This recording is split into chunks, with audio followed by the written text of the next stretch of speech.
রাহির রান্না করা পুজোর ভোগ নষ্ট করে দিল তিতলি। হ্যাঁ বন্ধুরা, এমনটাই আমরা দেখতে পাব শুধুই তোমারই জন্য ধারাবাহিকের আজকের দুর্দান্ত পর্বে।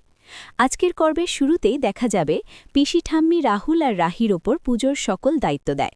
সেই অনুযায়ী রাহি আর রাহুল সকাল থেকে পুজোর সকল কাজ শুরু করে দেয়। এদিকে পুজোর সময় হয়ে গেলে রাহির বাড়ির সকলেই চলে আসে রায়চৌধুরী বাড়িতে, সঙ্গে তিতলিও আসে। রাহুল পুজোর মণ্ডপ সাজানোর সময় রাহির সঙ্গে ধাক্কা লেগে রাহি পড়ে যেতে লাগলে রাহুল তৎক্ষণাৎ রাহির কোমর জড়িয়ে ধরে রাহিকে বাঁচায়। আর দূর থেকে এই দৃশ্য দেখে রাগে ফুঁসতে থাকে তিতলি, আর মনে মনে বলে, এদের দুজনের মধ্যে এত প্রেম আমার সহ্য হচ্ছে না, দাঁড়া দেখাচ্ছি মজা। এই বলে তিতলি সবার অগোচরে রান্নাঘরে চলে যায় আর চুলার তাপমাত্রা বাড়িয়ে দিয়ে পুজোর ভোগ পুড়িয়ে দেয়। এদিকে পুজোর সময় হয়ে যাওয়ায় পিসি ঠাম্মি রাহিকে ভোগ নিয়ে আসতে বলে। রাহি রান্নাঘরে গিয়ে দেখতে পায় ভোগ পুড়ে গেছে।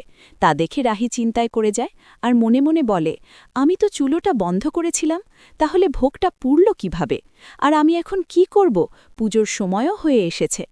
তো বন্ধুরা, কি মনে হয় তোমাদের, তিতলির কি তার ষড়যন্ত্রে সফল হবে, না রাহি পুনরায় ভোগ রান্না করে ফেলবে? কমেন্ট করে জানাতে ভুলো না।